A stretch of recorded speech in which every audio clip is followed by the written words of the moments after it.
चालू करके सिद्धामृतरसिष्ठा वेद सारा महोजसा उतस्तु मेघदलना वैद्यता इव वही है।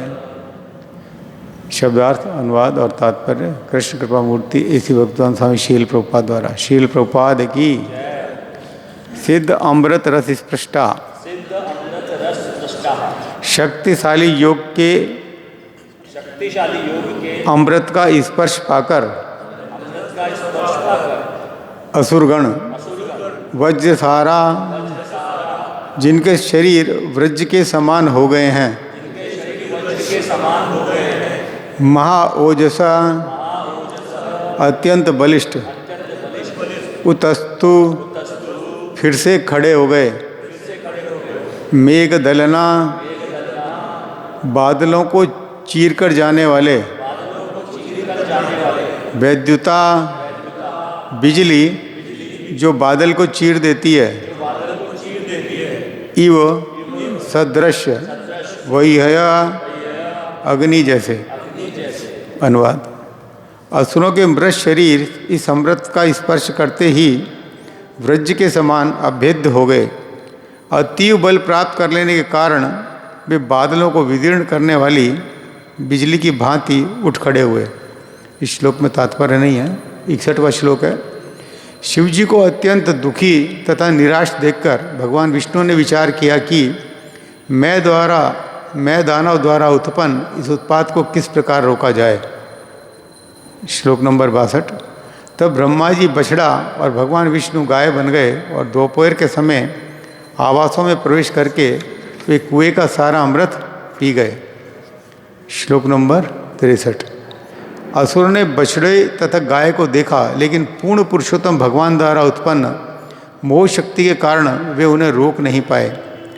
महायोगी मैं असुर को पता चल गया कि बछड़ा तथा गाय अमृत पी रहे हैं और वह समझ गया है कि अदृश्य देवी शक्ति के कारण हो रहा है।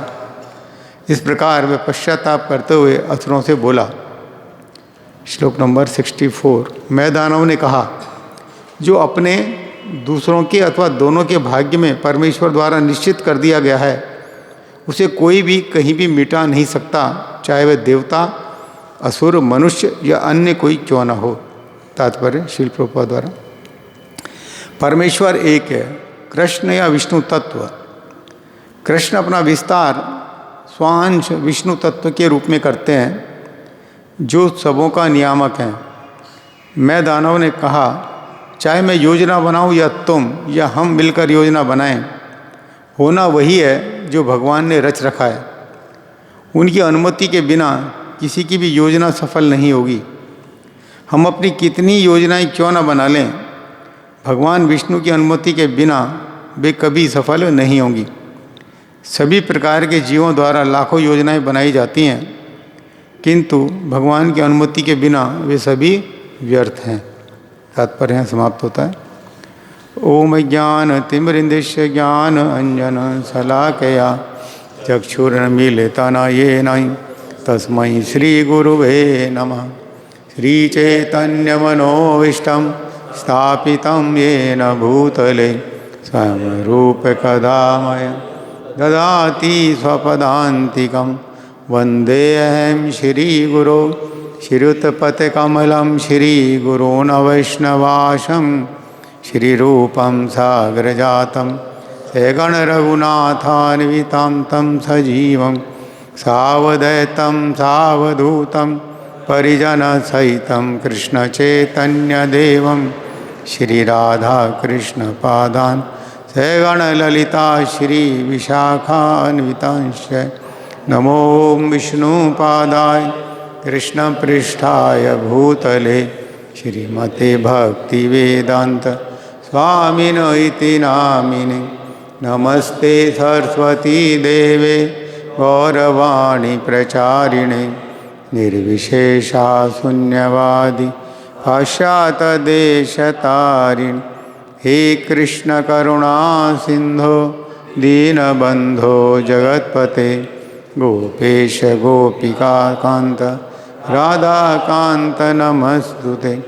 तप्त कांचन गौरांगी राधे वृंदावनेश्वरी शुभानुसुते देवी प्रणमामि हरिप्रिय वाञ्छाकल्पतरुभ्यश्च कृपा सिन्धुभ्येव च पतितानां पावनेभ्यो वैष्णवेभ्यो नमो नमः।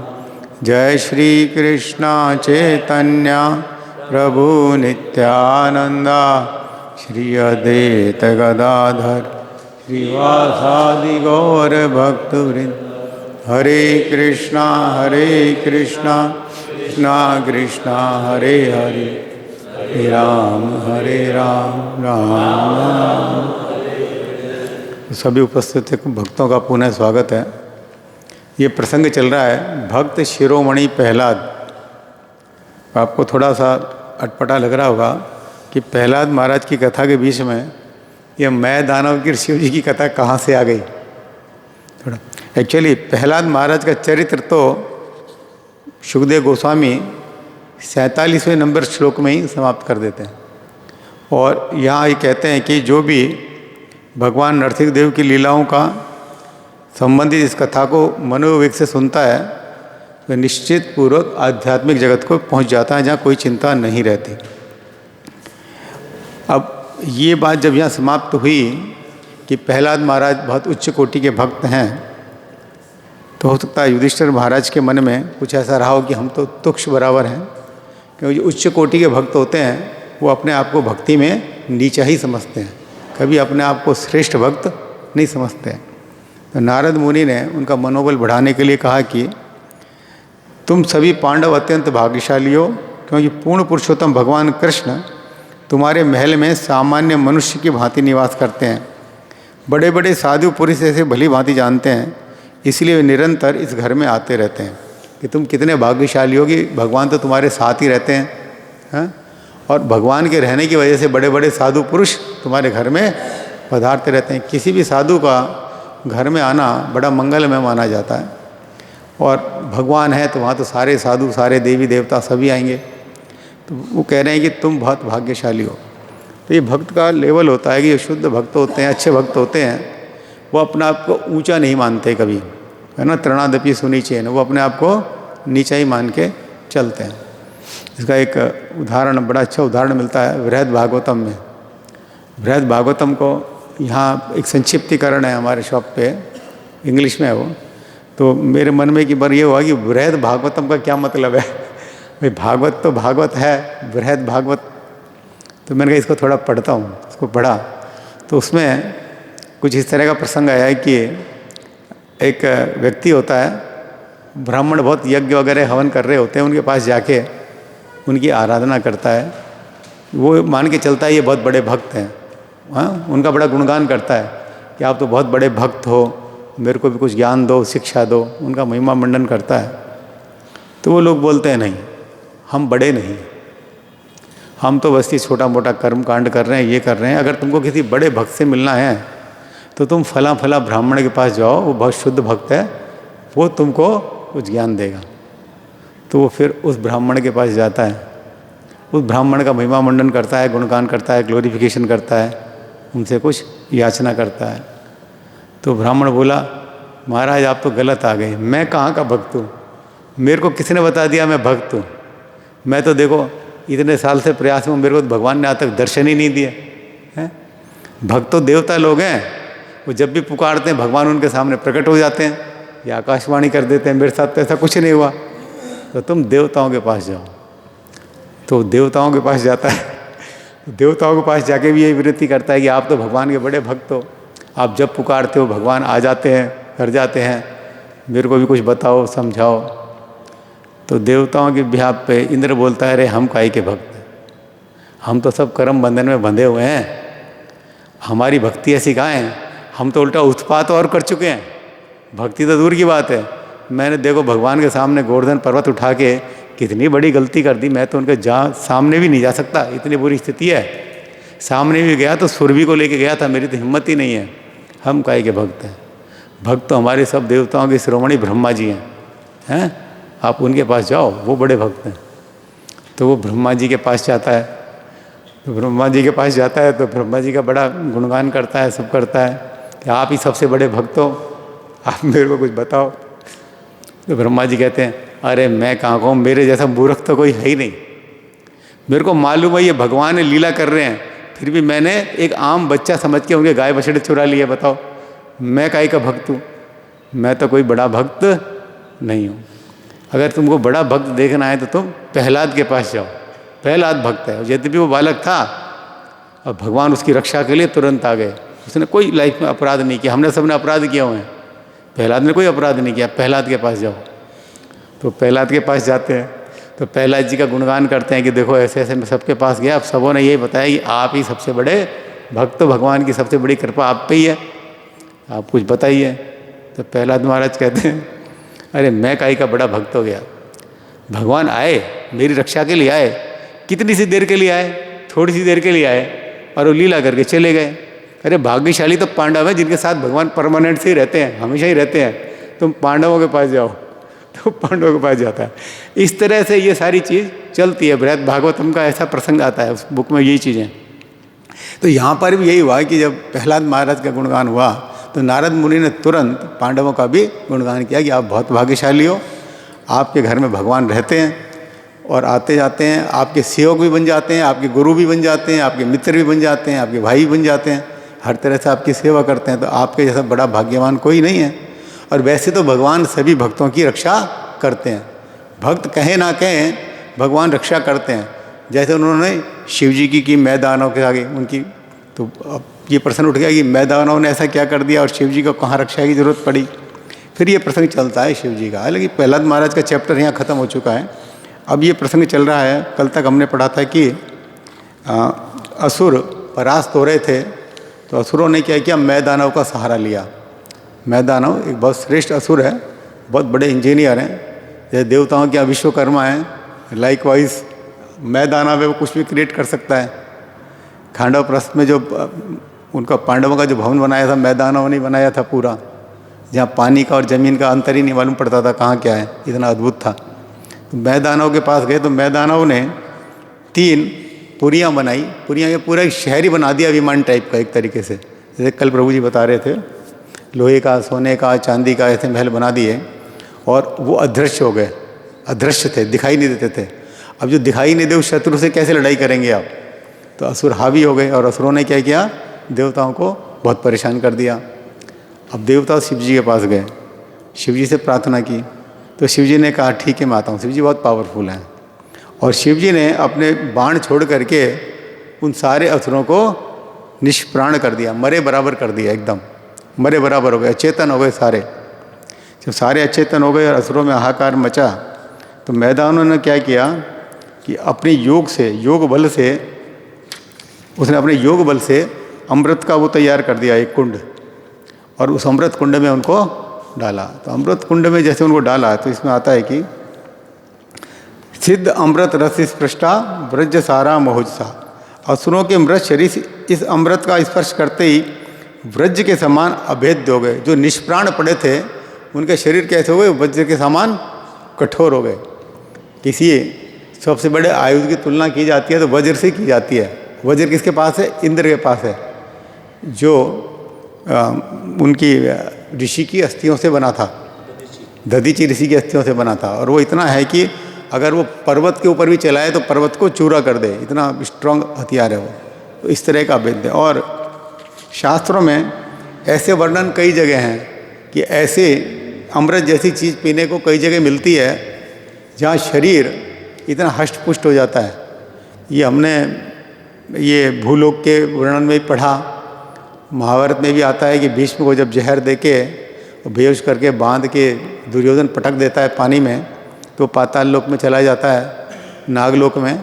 नागलोकों की मालूम पड़ता है कि ये तो हमारे रिश्तेदार हैं, उसकी खातिर करते हैं और उसको ऐसे ऐसे वो पिलाते हैं, रस पिलाते हैं, आसव पिलाते हैं, उसमें 10,000 हाथी का बल आ जाता है। इतने इतने तगड़े हैं। आजकल हम इतने बीमार पड़ जाते हैं ना, इतने ताकत के कैप्सूल खा लेते हैं तो भी कुछ नहीं होता और वो एक पी लो तो 10,000 हाथी का बल आ जाएगा उस पर, इतने इतने तगड़े थे वो। तो असुरों के शरीर ऐसे ही हो गए। और अतीव बल प्राप्त करने के कारण वे बादलों को विदीर्ण करने वाली बिजली की भांति खड़े हो गए। बादलों से जब बिजली कड़कती है तो बड़ी भयावह लगती है, बड़ा डर लगता है, एकदम से कौंध के बिजली निकलती है। तो इस तरह से वो खड़े हो गए, इतने स्ट्रांग हो गए, एकदम से पावर पा गए। अभी तक तो निष्प्राण पड़े थे पर खड़े हो गए। अब हुआ क्या कि जब ऐसे ये खड़े हुए तो शिवजी ने तो अपनी पूरी पावर से उनको निष्प्राण कर दिया था, और मैं दानव ने उनको अमृत पिला करके, उनमें डुबो करके अमृत कुंड में उनको फिर से पावरफुल कर दिया। तो शिवजी को अत्यंत दुखी तथा निराश देखकर भगवान विष्णु ने विचार किया कि मैं दानव द्वारा उत्पन्न उस उत्पात को किस तरह रोका जाए। ये देखिए भगवान शुद्ध भक्तों का कितना ध्यान रखते हैं। शिवजी ने भगवान को, यहाँ ऐसा प्रसंग तो नहीं आता कि शिवजी ने भगवान को पुकारा हो कि हेल्प करो, लेकिन भगवान ने खुद देखा कि विलोक्य भग्न संकल्प विमनस्य वृषध्वजम, शिवजी ने अपना संकल्प जब निराश होते देखा तो वो निराशा में आ गए। तो फिर भगवान अपने आप उनकी मदद के लिए आगे आए। भगवान ऐसे आते हैं। शास्त्रों भागवतम में वर्णन है कि जहाँ भी भगवान के भक्त होते हैं उनकी रक्षा के लिए हमेशा सुदर्शन तैयार रहता है। भगवान आते हैं। जब दुर्वासा और अम्बरीश महाराज का झगड़ा हुआ और अम्बरीश महाराज के लिए दुर्वासा ने मारने के लिए कृत्य उत्पन्न की, तो अम्बरीश महाराज ने किसी को पुकारा नहीं भगवान को, उनका सुदर्शन अपने आप वहाँ प्रकट हो गया उनकी रक्षा के लिए। यहाँ भी ऐसा प्रसंग तो नहीं है कि कोई शिवजी ने उनको पुकारा हो, लेकिन भगवान ने खुद विचार किया कि ये कैसे इसको रोका जाए। तो ब्रह्मा जी ने क्या किया रोकने के लिए? भगवान का जैसा ज्ञान तो किसी में है ही नहीं, ज्ञान के स्रोत हैं वो। तो अमृत को समाप्त कर दिया जाए। अगर अमृत ही समाप्त हो गया तो ये फिर से ताकतवर नहीं बनेंगे। तो क्या किया, ब्रह्मा जी तो बछड़े बन गए और भगवान विष्णु गाय बन गए। और दोपहर के समय आवासों में प्रवेश करके वो एक कुएं का सारा अमृत पी गए। दोनों गाय बछड़े के रूप में आ गए और जितना भी अमृत था वो पी गए। किसी चीज़ को धोने के लिए बछड़े का उदाहरण बड़ा उत्तम है, शास्त्र में बहुत जगह दिया गया है। बछड़ा, गाय का दूध कौन अच्छी तरह धोता है? ग्वाले बड़े एक्सपर्ट होते हैं, वो कहते हैं कि मैं बहुत अच्छी तरह धोता हूँ, मैं अच्छी तरह धोता हूँ, हैं? पर सबसे ज़्यादा एक्सपर्ट कौन होता है? बछड़ा होता है। उसकी माँ है वो। बछड़ा जितनी अच्छी तरह दूध पी सकता है, कर सकता है, और कोई नहीं कर सकता। तो कई जगह वैसे उदाहरण आते हैं। जब इसकी कथा आती है पृथु महाराज की, कि पृथु महाराज का जब प्राकट्य हुआ तो उससे पहले वेन के अत्याचार बहुत बढ़ गए थे और सारी जो ब्राह्मणवर्तियाँ थी सारी रोक दी गई थी। तो पृथ्वी ने भी कुपित होकर के सारे बीज और सारी चीज़ें अपने अंदर छुपा ली थी, और इतना बड़ा अकाल पड़ा था कि लोग मरे जैसे हो गए थे सारे। जब पृथु महाराज को ये मालूम पड़ा कि सारे बीज पृथ्वी द्वारा छुपा लिए, इन्होंने पृथ्वी को दंड देने के लिए धनुष उठाया। फिर पृथ्वी उनके शरणागत हुई, बोला महाराज मेरी गलती नहीं है, सारी आसुरी प्रवृत्ति हो गई, इसलिए मैंने अन्न को छुपा लिया है, सब चीज़ों को छुपा लिया है। आज भौतिक जगत में जितने भी उत्पात होते हैं ना, अतिवृष्टि, सूखा, जो भी महामारी कुछ भी होते हैं, ये इसलिए होते हैं कि पाप कर्म बढ़ रहे हैं। भगवद गीता में भगवान कहते हैं ना, जो देवताओं को बिना भोगे खाता है वो चोर कहलाता है। वे आसुरी प्रवृत्ति बढ़ेंगी तो ये उत्पात होंगे ही होंगे। तो उस समय ऐसी आसुरी उत्पत्ति हो गई थी कि सारी चीज़ें पृथ्वी ने छुपा ली थी। लेकिन जब भगवान को शरणागत हुई तो उन्होंने कहा आप इनको निकाल लीजिए, ये मेरे अंदर छुपी है तो निकाल लीजिए। तो हम बहुत लंबे लंबे प्रसंग आते हैं, कोई ऋषि बछड़ा बना, कोई ऋषि गाय बना, कोई ये बछड़ा बना तो वो बछड़ा बना, इस बछड़े ने ये चीज़ पृथ्वी से निकाल ली, उस बछड़े ने वो चीज़ निकाल ली। तो किसी भी चीज़ को, तत्व को निकालने के लिए कहीं से बछड़ा शास्त्रों में बहुत उपयोगी बताया गया है। तो यहाँ बछड़ा बन कर के आए, वो गाय बन के आए और उस कुंड का सारा अमृत पी गए। जो इतनी योग शक्ति से अपनी से मैदानों ने तैयार किया था, उस सारे को उन्होंने समाप्त कर दिया पी करके। और भगवान तो योगेश्वर हैं, वो कुछ भी पी सकते हैं। जब भगवान के ये जो छोटे मोटे योगी हैं, ये इतने बड़े बड़े जब महल किले बना सकते हैं, अमृत कुंड उत्पन्न कर सकते हैं, तो भगवान क्या नहीं करते? वो तो योगेश्वर हैं। कहीं अगस्त ऋषि पूरे समुद्र को अंजलि में लेके पी जाते हैं। इतना छोटा कर देते हैं कि अंजलि में आ जाए उनकी, मर पी जाते हैं। झानु ऋषि भी ऐसी गंगा माता को पी जाते हैं। देखिए कितनी बड़ी गंगा है, वो पी जाते हैं पूरी को। तो योगी जो होते हैं वो कुछ भी करामत कर सकते हैं। तो भगवान तो योगेश्वर हैं, वो क्या नहीं कर सकते। तो उन्होंने सारा अमृत पी डाला। अब मज़े की बात क्या है कि देखो अगले श्लोक में देखिए, असुरों ने बछड़े तथा गाय को देखा, लेकिन पूर्ण पुरुषोत्तम भगवान द्वारा उत्पन्न मोह शक्ति के कारण वे उन्हें रोक नहीं पाए। वो देख रहे हैं कि अब गाय और बछड़ा आ रहे हैं और अमृत पी रहे हैं सारा, फिर भी इतने विमोहित हो गए कि वो कुछ कर ही नहीं पाए। भगवान लोगों को मोह में डालने में बड़े एक्सपर्ट हैं, हर जगह ही आता है। इवन यशोदा माता पूरा ब्रह्मांड देख लेती है मुँह में, हैं, फिर भी उसको सब भुला देते हैं। पूतना बड़ी सुंदर बन के आती है अप्सरा की तरह, और सब मोह में रहते हैं कि ये तो कोई आम स्त्री होगी, देव स्त्री होगी, इतनी सुंदर बन के आई है, कोई पूतना को नहीं रोकता। तो भगवान की विमोहन करने की लीला तो इतनी है कि शास्त्रों में हर जगह भरी पड़ी हैं। कुंती महारानी भी अपनी प्रार्थना में करती है कि आप काल के भी काल हैं, भय भी आपसे भय करता है, फिर भी आप यशोदा माता के हाथ में डंडा देख के भाग रहे हैं, भयभीत हो रहे हैं। ये चीज़ मेरे को विमोहित करने वाली है। तो भगवान मोह में डालने में सबसे एक्सपर्ट है, किसी को भी मोह में डाल सकते हैं। शिव जी पीछे पड़े कि मैं आपको मोहिनी रूप देखना चाहता हूँ, भगवान ने कहा रे मत देखो, ठीक नहीं है। बोला नहीं चाहता हूँ, जिद गया तो ठीक है दिखाते हैं। और जैसी मोहिनी सामने आई, शिव जी अपने आप को भूल गए हैं और मोहिनी के पीछे भागे। तो ये भगवान का मोह में डालने का बड़ा तरीका होता है। नारद मुनि को मोहित कर दिया, इतने बड़े भक्त को। जब नारद मुनि के मन में अहंकार का अंकुर उत्पन्न हुआ, तो भगवान ने उनका अहंकार तोड़ने के लिए एक सिटी की रचना कर दी, बहुत सुंदर शहर। और नारद मुनि वहाँ से जाते हैं, बोले ये शहर तो कभी नहीं देखा, कहाँ से आ गया। नारद मुनि प्रभु ब्रह्मांड में घूमते हैं, उनको सब मालूम है कहाँ क्या है, फिर भी वो भ्रमित हो गए, शहर कहाँ से आ गया।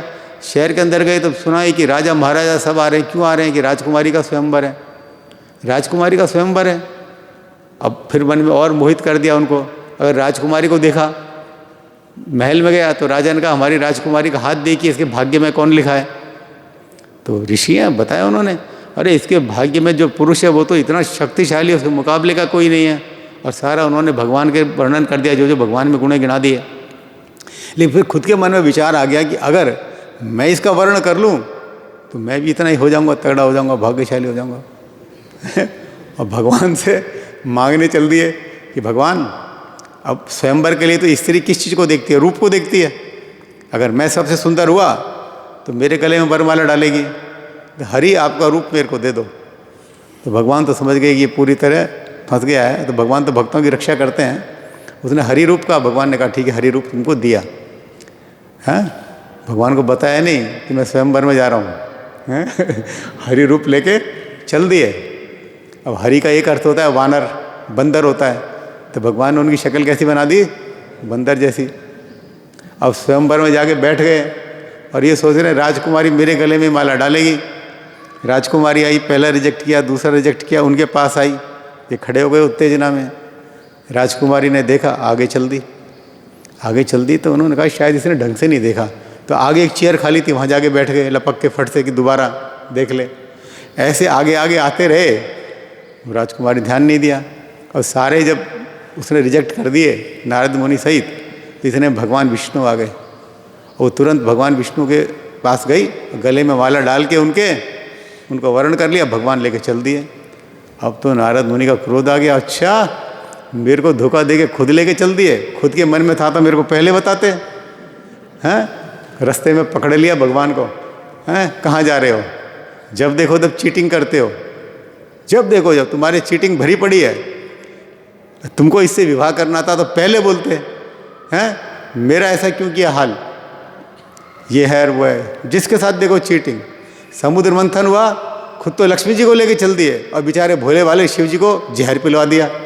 तुम हमेशा ऐसे ही करते हो, मैं तुम्हें शाप देता हूँ। वो कहते रहे रुको रुको, नहीं, उन्होंने शाप दे ही दिया कि जैसे कि मैं स्त्री के वियोग में हुआ हूँ परेशान, तुम भी होगे, और तुमने मेरे को वानर रूप दिया है, ये वानर ही तुम्हारी हेल्प करेंगे। भगवान की लीला है, फिर राम रूप में भगवान आते हैं तो ये सब कथा आती है। तो उन्होंने नारद जैसे को भी विमोहित कर दिया भगवान ने।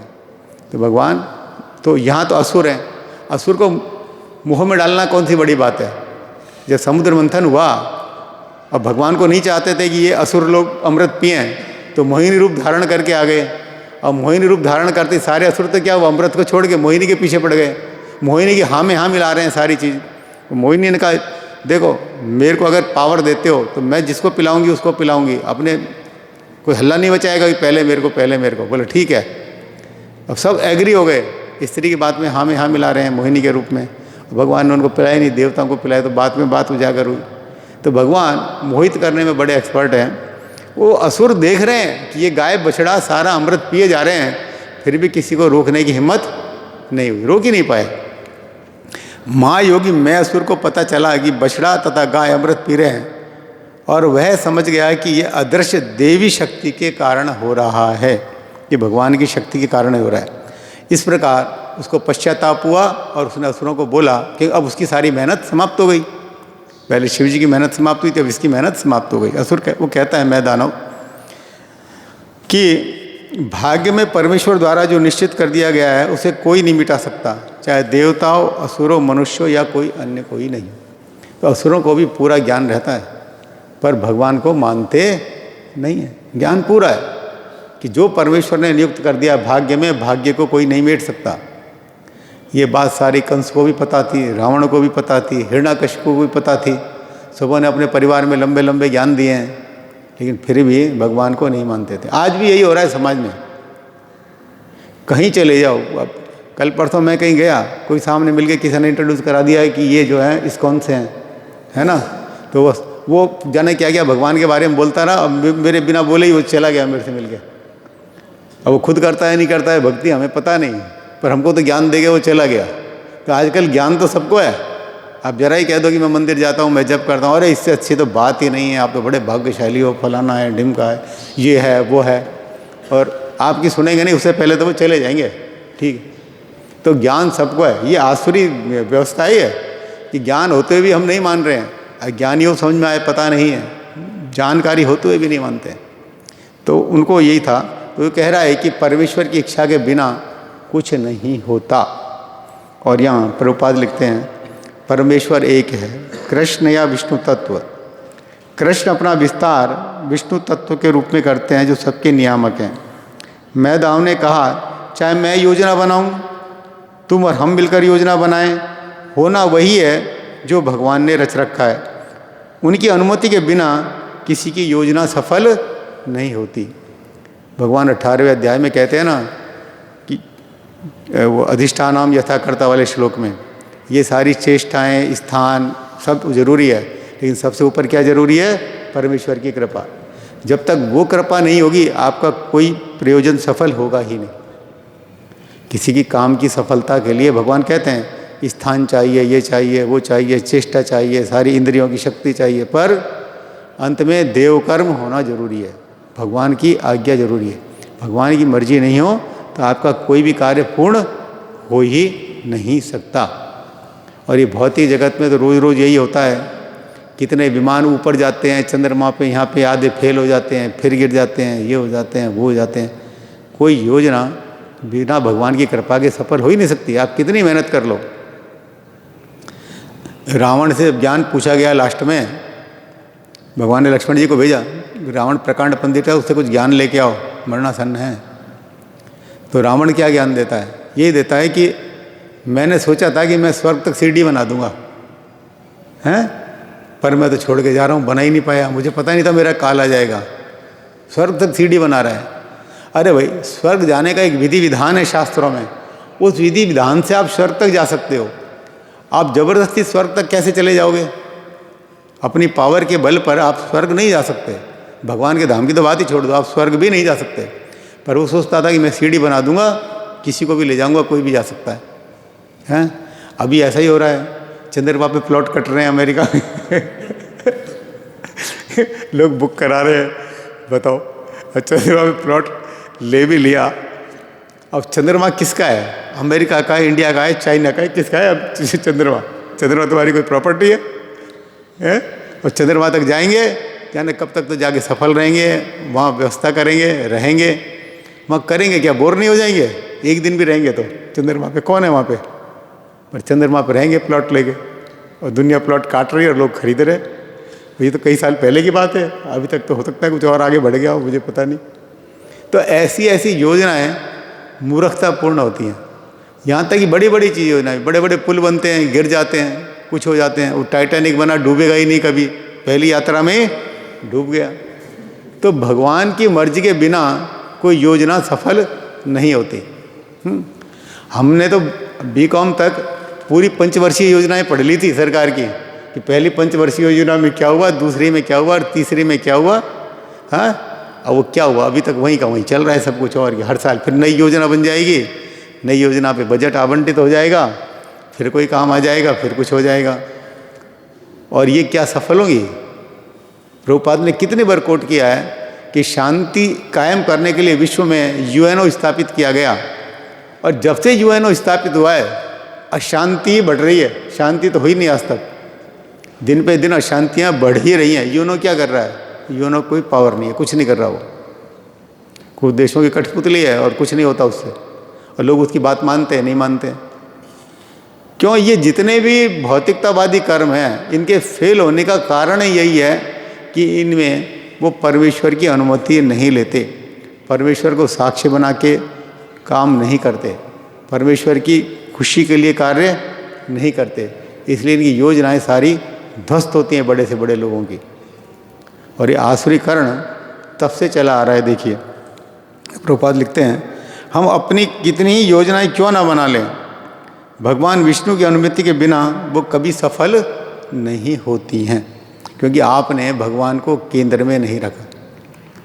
जो प्रभुपाद स्ट्रगल कर रहे थे और थोड़े बहुत भक्त उनके साथ थे, तभी प्रभुपाद कहते थे, आज मेरे पास कोई मंदिर नहीं है, लेकिन मैं देखता हूँ कि मेरे बहुत मंदिर हैं देश में विदेश में, और वो मंदिर भक्तों से भरे पड़े हैं। ऐसा विचार प्रभुपाद के मन में कैसे आया? क्योंकि शुद्ध भक्त हैं, जो भी काम करते हैं भगवान के लिए ही करते हैं, भगवान को साक्षी मान के करते हैं, भगवान के लिए ही करते हैं। तो उनको दिख रहा था कि भविष्य में ये सब कुछ होने वाला है। और आज हम देख रहे हैं हजारों हजारों मंदिर हैं और भक्तों से भरे पड़े हैं। ऐसे योजना सफल होती है अपनी मेहनत से। किसी की आज भौतिक दृष्टि ऐसी हो गई है, किसी का जरा ही कोई काम सफल हो जाता है ना, मैंने रात दिन मेहनत की, मैंने एक किया, मैंने ये किया, मैंने वो किया, मैंने वो किया, हैं, और दूसरे दिन फेल हो गई तो फिर माथा पकड़ के बैठ जाएंगे। टीवी में तो हम रोज देखते हैं, जो पार्टी चुनाव जीत गई वो अपनी डींग हाँकेगी कि हमने ये किया, जनता ने हमारा साथ दिया, फलाना किया, ढिमका किया, हैं, और दूसरी बार जब पिट जाएगी तो दूसरे वाला हावी हो जाएगा। ये चलता रहता है हमेशा ही। क्यों? भगवान केंद्र में नहीं होते। और भक्ति का अर्थ ही यही है कि केंद्र में कौन है, आप किसके लिए कार्य कर रहे हैं, अपनी तुष्टि के लिए कर रहे हैं या भगवान की तुष्टि के लिए कार्य कर रहे हैं। भगवान की तुष्टि के लिए कार्य करेंगे तो भक्ति है, अपनी तुष्टि के लिए कार्य करेंगे तो क्या है? कर्म फल है। वो सफल होगा नहीं होगा कुछ भी तो नहीं कह सकते। सभी प्रकार के जीव द्वारा लाखों योजनाएं बनाई जाती है, किंतु भगवान की अनुमति के बिना वे सभी व्यर्थ है। हर जीव योजना बनाता है, ऐसा नहीं है सरकारें ही बनाती है या बड़े वैज्ञानिक या बड़े रिसर्चर ही बनाते हैं। हर कोई योजना बनाता है अपनी, हर कोई। अभी मैं थोड़ा पढ़ लूँ, फिर थोड़ा कमा लूँगा, फिर पैसा जोड़ के एक बाइक लाऊँगा, हाँ, फिर मैं ये काम करूँगा, फिर मैं मकान बनाऊँगा, फिर मैं फलाना करूँगा, मैं फिर ढिमका करूँगा। और जब से वो होश संभालता है ना, जब से योजना बनाता है, और योजना बनाते बनाते शरीर छोड़ के चला जाता है एक दिन, और योजनाएं पूरी नहीं होती है। किसी की भी देख लो योजना, जैसे हमने अभी रावण की बताया ना, रावण मर गया, उसकी योजना अधूरी रह गई, वो आसमान तक सीढ़ी, स्वर्ग तक सीढ़ी नहीं बना पाया। ऐसे हर व्यक्ति की योजनाएं उसके लाइफ एंड तक चलती रहती हैं। वो योजनाएं बनाता रहता है, योजनाएं बनाता रहता है, उन्हीं में फंसा रहता है, और उन्हीं के चक्कर में सारी जिंदगी को लपेटे रखता है अपने को। और ये भूल जाता है कि योजना ये जीवन का लक्ष्य नहीं है। योजना बनानी है तो भगवत धाम जाने की योजना बनाओ कि वहाँ कैसे जाएं। भगवत धाम जाने की योजना बनाओ, वहाँ चले गए तो सारी योजनाएं पूर्ण हो जानी है। बाकी यहाँ तो कोई योजना पूर्ण होने वाली है नहीं। क्यों नहीं? क्योंकि ये पूरा संसार ही नश्वर है। एक दिन ये ब्रह्मांड ही विलीन हो जाएगा। हैं, भूतवा भूतवा प्रलीयते, ये हमारा शरीर भी भूतवा भूतवा प्रलीयते है और भौतिक ब्रह्मांड भी भूतवा भूतवा प्रलीयते है। तो योजना सफल करने का मीनिंग क्या हुआ? हुआ कोई? कोई नहीं हुआ। बहुत बड़ा मकान बनाएंगे, ये करेंगे। अब मैं देखता हूँ हमारे मानसरोवर में ही ऐसे ऐसे लोग हैं, बच्चे विदेश चले गए, बूढ़े बूढ़ी अकेले 80-80 70-70 साल के हैं, तो मकान पे 3-3 4-4 मंजिल चढ़ाई जा रहे हैं। अरे कौन देखेगा उसको? बच्चे आने वाले हैं नहीं, उसमें इतना टाइम वेस्ट कर रहे हो। थोड़ी देर भक्ति कर लो। लेबर से सिर्फ फोड़ी कर रहे हो, मिस्त्री से सिर्फ फोड़ी कर रहे हो, थोड़ी भक्ति कर लो। ना तुम्हें पैसे की ज़रूरत है, ना किसी की ज़रूरत है, काहे को इतनी हेडक पाल रहे हो, ये वो नहीं। तो योजनाएं बनाएंगे मरते दम तक, क्या करेंगे पता नहीं। तो योजनाएं ये कभी सफल नहीं होती हैं। योजना बनानी है तो केवल एक ही बनानी चाहिए, भगवत धाम कैसे जाएं। और जाने के लिए किससे पूछें? शुद्ध भक्त से पूछें, उनके अनुयायियों से पूछें, तब वो योजनाएं सफल होती हैं। यहाँ देखिए अभी आगे आगे आएगा, असुरों की योजना विफल हो गई क्योंकि उन्होंने किसका सहारा लिया? दानव का सहारा लिया। मैं असुर का सहारा लिया। और भक्तों की योजना, देवताओं ने शिव जी को पुकारा, शिव जी परम वैष्णव है, शिव जी की रक्षा के लिए कौन आए? भगवान आए अपने आप। अब भगवान अब शिव जी को इतना एम्पावर्ड कर देंगे कि शिव जी उन तीनों पुरियों को जला के खाक कर देंगे। जैसे शिव जी की महिमा कितनी बढ़ेगी। और इसलिए शिव जी क्या कहलाते हैं? त्रिपुरारी कहलाते हैं। त्रिपुरारी का मतलब यही है कि मैं दानव के रची हुई तीनों पुरियों को उन्होंने समाप्त कर दिया था। तो देखिए भक्ति से कितना यश बढ़ता है, कितना यश बढ़ता है, कितनी आप में पावर आती है। और ये आसुरी तरीके से इकट्ठी गई हुई पावर ऐसे ही नष्ट हो जाएगी। आसुरी तरीके से इकट्ठा किया धन भी नष्ट हो जाएगा। ये किसी चीज़ का सदुपयोग है ही नहीं। हर चीज़ का सदुपयोग यही है, आपका चाहे शरीर है, तन है, मन है, धन है, परिवार है, कुछ भी जो भी आपके पास है, उसको भगवान की सेवा में लगाएं, तभी उसकी सार्थकता है। बाकी कोई सार्थकता नहीं है। ये अमृत कुंड भी आके बेकार हो गए। देखो हो गए ना बेकार। कितना प्रयास करते हैं समुद्र मंथन में, जितना प्रयास देवताओं ने किया उतना ही असुरों ने किया, बराबर से प्रयास किया। पर असुरों के मन में शुरू से क्या थी कि भगवान ने तो देवताओं को समझाया, असुरों से संधि करो, अमृत की तुम्हें ज़रूरत है, तो संधि करनी पड़ती है। असुर पहले नहीं मान रहे थे, फिर मान गए। उनके मन में यही भाव रहा कि जैसे अमृत निकलेगा ना, देवताओं को पछाड़ के अपना अमृत छीन लेंगे। शुरू से गलत भाव से कर रहे थे और भगवान ने किसका साथ दिया? देवताओं को साथ दिया। तो हमारे पास जो कुछ भी है उसका सार्थक उपयोग भगवान की सेवा के लिए करना चाहिए। इन आसुरी प्रवृत्तियों के जरिए धन इकट्ठा करना, शक्ति प्राप्त करना, बड़े बन जाना कुछ नहीं होता। बहुत लोगों ने कर ली, हमने देख लिया, रावण ने कर ली, कंस ने कर ली, हिरण्यकशिपु ने कर ली, सबके सब विनिष्ट हो गए हैं। और भक्तों का गुणगान आज तक है। आज तक ध्रुव महाराज दिखाई देते हैं, उनकी चर्चा चलती है, प्रहलाद महाराज की चर्चा चलती है। तो इसलिए आसुरी प्रवृत्तियों में ये भयंकर भयंकर योजनाओं को बनाने में कोई सार्थकता नहीं है। हाँ, भगवान के लिए ज़रूरत है, आप भगवान के लिए मंदिर बना सकते हो, मंदिर में सहयोग कर सकते हो, भगवान की गायों के लिए सहयोग कर सकते हो। अभी हमारे रेवासा में बड़ा प्रोजेक्ट आ रहा है गौशाला का, उसमें आप सहयोग करो, तन से, मन से, धन से, जिससे भी है, बजाय कि आसुरी चीज़ों में पड़ने के चक्कर में पड़ने के, इससे कोई भला होने वाला नहीं। ये तो ये श्लोक यही सारा ज्ञान दे रहे हैं। एक असुर को भी ज्ञान है कि परमेश्वर की कृपा से ये सब कुछ होता है, पर उसकी सत्ता को मानते नहीं हैं। और आजकल हमारे इंडिया में तो ये बहुत ज़्यादा है। विदेशों में तो लोग क्या नास्तिक हैं, वो नहीं मानते। हमारे यहाँ मानते हैं भगवान को, फिर भी भक्ति कार्यों में नियोजित नहीं होते। ये बहुत बड़ी एक समस्या है। जो नहीं जानता हो, नहीं करता हो, मैं भगवान को नहीं मानता हूँ, तो बात अलग है। यहाँ सब जानते हैं भगवान को, मंदिर भी आएंगे, ये भी आएंगे हैं, पर एक माला जप करने को कह दो तो बड़ा मुश्किल है। मैं तो मन में कर लेता हूँ, मैं तो फलाना कर लेता हूँ, इसको करने से क्या होता है, ये है वो है, 5 ज्ञान तुम कोई देखे चले जाएंगे, पर माला नहीं पकड़ेंगे। मजा ले पकड़ ले, जैसे कोई माला पकड़ने से 440 वाट का झटका लग रहा हो ना, उसको नहीं पकड़ेंगे। तो जो जिसको नॉलेज है वो नहीं करता, उसको सुधारना बड़ा मुश्किल होता है। जिसको नहीं है उसको तो फिर भी थोड़ा समझा सकते हैं। ये भक्ति सिद्धांत सरस्वती ठाकुर के पास में 2 लोग गए, ऐसी सुनने में आता है, भक्ति सीखने के लिए, करने के लिए। तो उन्होंने कहा तुम क्या जानते हो, कुछ जानते हो? एक बोला मुझको कुछ नहीं पता, दूसरा बोला नहीं मुझे पता है, मैंने ये भी पढ़ा है, मैंने वो भी पढ़ा है। तो उन्होंने कहा कि जिसने कहा ना मुझको कुछ ज्ञान नहीं है, तो उन्होंने कहा कि आपको सीखने में 6 महीने लगेंगे। और जिसको थोड़ा थोड़ा आता था उसको बोला तुमको 1 साल लगेगा। बोले 1 साल क्यों? बोला 6 महीने पहले जो गलत पढ़ लिया है ना उसको भुलाने में लगेगा, फिर सही चीज़ अंदर डाली जाएगी, फिर टाइम लगेगा। तो जिनको मालूम है भगवान के बारे में फिर भी भक्ति नहीं करते हैं और आसुरी आचरण में पड़े हैं, उनको सुधारना बहुत मुश्किल है। पर ये तो एक लड़ाई ये चलती रहेगी, भक्त लोग सुधारने की कोशिश करते रहेंगे, गीता बेच बेच के समझा समझा के और वो करते रहेंगे, कुछ सुधार हो जाए वही भला है, अच्छी बात है। हरे कृष्ण। किसी भक्त का कोई प्रश्न है, कोई टीका है तो ले सकते। कई लोग नास्तिक होते हैं, वो तो बिल्कुल मस्त रहते हैं, तो फिर ये डिफरेंशिएशन क्यों? हमें लगता है मस्त रहते हैं, मस्त नहीं रहते, वस्तुतः मस्त रहते ही नहीं। नास्तिक जो भगवान की सत्ता को ही नहीं मानता नास्तिक है, उसे आप बेवकूफ़ समझ सकते हैं। अगर किसी आपको मालूम है कि ये बिजली का तार है, छूंगा तो मर जाऊंगा मैं, और एक को पता ही नहीं है, तो कौन समझदार है, आप हो या वो है? बेवकूफ़ है वो, नहीं, वो पता ही नहीं है क्या है, कोई खुश नहीं रहता। नास्तिक सभ्यता में आदमी खुश रह ही नहीं सकता। अगर ऐसा होता दुनिया ही सारी जो है खुश हो जाती भगवान को छोड़ छाड़ के, ऐसा नहीं। हमें लगता है कि ये ऐसा है, अंदर से हालात उसको पता है। हाँ, अभी शंख बज गया।